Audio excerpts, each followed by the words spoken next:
Hello दोस्तों, beam of dream के नए एपिसोड में आप सभी का स्वागत। और दोस्तों, आज तक हम जिस चीज का इंतजार कर रहे थे वो आज खत्म हो गई, क्योंकि आज इलेक्शन का रिजल्ट आ गया महाराष्ट्र के। और दोस्तों, ये एक हिस्टोरिक विन है बीजेपी के लिए महाराष्ट्र में, क्योंकि बहुत ही शानदार नंबर आए बीजेपी के। और उनका जो गठबंधन है राष्ट्रवादी कांग्रेस और शिवसेना के साथ, सभी को काफी अच्छे सीट्स मिले। और यहाँ पे ये तय हो चुका है कि पब्लिक पूरी तरह से बीजेपी के साथ है।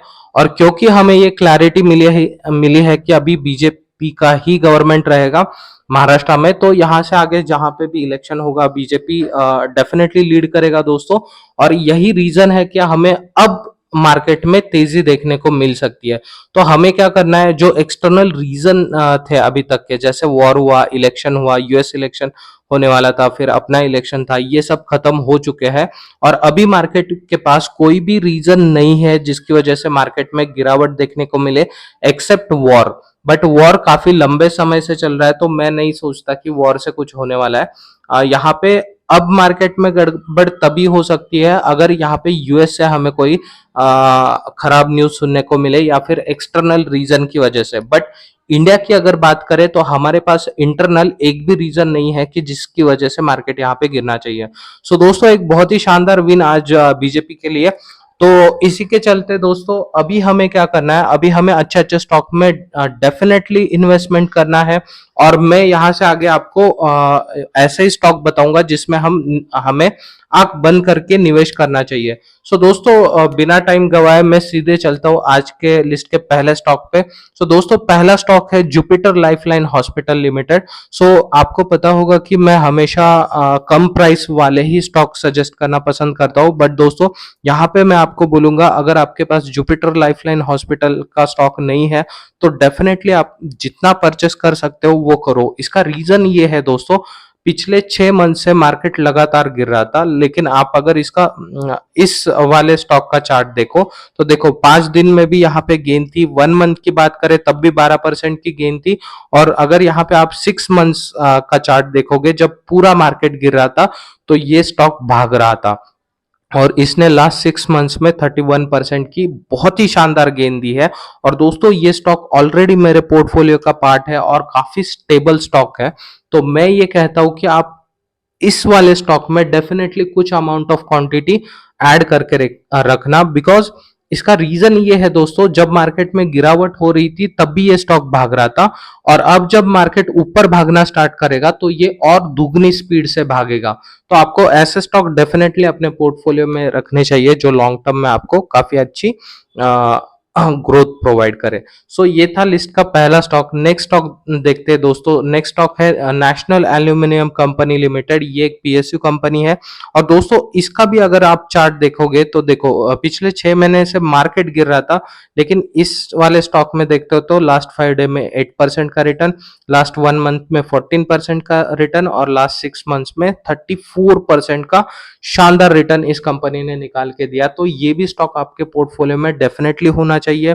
मेरे पोर्टफोलियो में ये स्टॉक ऑलरेडी है। मैंने आपको ये काफी कम कीमत पे सजेस्ट किया था। अगर आपने उस टाइम पे इसको एक्यूमुलेट किया है तो अच्छी बात है, अगर नहीं किया तो अभी भी टाइम है। ये काफी सस्ते वैल्यूएशन पे मिल रहा है। इसका पी अगर आप देखोगे तो पी यहाँ पे बस 15 का पी चल रहा है। तो ये स्टॉक का वैल्यूएशन अभी भी बहुत कम है। तो यहाँ पे आप डेफिनेटली जाके निवेश कर सकते हो। लिस्ट का नेक्स्ट स्टॉक है दोस्तों एनबीसीसी। एनबीसीसी में हालांकि हमें गिरावट देखने को मिली थी, और स्टॉक ने रिसेंटली हमें एक बोनस भी दिया था। मैंने ये स्टॉक आपको दोस्तों 56 रुपीज पे बताया था कि आप आपके पोर्टफोलियो में डेफिनेटली ऐड करना, बिकॉज एनबीसीसी भी एक पीएसयू कंपनी है, बट ये इंफ्रास्ट्रक्चर डेवलपमेंट पे काम करती है, जैसे कि बड़े बड़े गवर्नमेंट के ऑफिसेज बनाना, गवर्नमेंट बिल्डिंग बनाना, या फिर प्राइवेट सेक्टर के भी जो बड़े साइट होते हैं, बिल्डिंग्स बनते हैं, वो सारा कंस्ट्रक्शन का काम एनबीसीसी देखती है। और इनका पोर्टफोलियो भी काफी डाइवर्सिफाइड है। और दोस्तों, क्योंकि बीजेपी गवर्नमेंट इंफ्रास्ट्रक्चर पे बहुत ज़्यादा फ़ोकस्ड है, हमें ये स्टॉक डेफ़िनेटली अपने पोर्टफ़ोलियो में रखना चाहिए। और वही अगर बात करें दोस्तों इसके 1 मंथ के चार्ट की, तो यहाँ पर देख सकते हो कि 5% की गिरावट देखने को मिलेगी और 6 मंथ्स का अगर आप चार्ट देखोगे तो 10% की गिरावट, मतलब ये एकदम नॉमिनल गिरावट है। और दोस्तों मैक्स चार्ट अगर हम देखते हैं तो देखो ये स्टॉक ऑलमोस्ट 139 के बाजू में गया था और वहां से हमें गिरावट देखने को मिली। देखो 139 इसका 52 वीक हाई है और उसके बाद ये यहाँ पे थोड़ी प्रॉफिट बुकिंग देखने को मिली और दोस्तों यहाँ से ये स्टॉक अब जो भागेगा ना तो डेफिनेटली 200 के पार जाएगा। तो मैं अभी भी सजेस्ट कर रहा हूँ, स्टॉक 100 के नीचे है तो इसको अच्छी क्वांटिटी में आप बाय करके रखो। इसके अलावा दोस्तों लिस्ट का आखिरी स्टॉक मैं आज बता रहा हूँ जो कि है हिंदुस्तान कॉपर। तो ये वाला स्टॉक हमें डेफिनेटली अपने पोर्टफोलियो में रखना है बिकॉज इसका रीजन है दोस्तों, अभी ये स्टॉक हमें अच्छे करेक्शन पे भी मिल रहा है और देखो लास्ट 6 मंथ्स में यहाँ पे 29% की गिरावट है तो एक बहुत ही अच्छा करेक्शन इसमें। इसका पी देखोगे तो 63 का पी है और दोस्तों हिंदुस्तान कॉपर हमें इसलिए खरीदना चाहिए क्योंकि ईवी सेक्टर काफी तेजी से बढ़ रहा है और जितना ईवी सेक्टर बढ़ेगा उतना कॉपर वाले कंपनियों को बेनिफिट मिलेगा बिकॉज हमारे जितने भी इलेक्ट्रॉनिक्स कंपोनेंट होते हैं उसके अंदर है ना कॉपर के वायर यूज किए जाते हैं सर्किट में फॉर इलेक्ट्रिसिटी ट्रांसफर। तो जैसे ही ईवी का मार्केट बढ़ेगा कॉपर वाले कंपनियों को यहाँ पे बहुत शानदार बेनिफिट देखने को मिलेगा।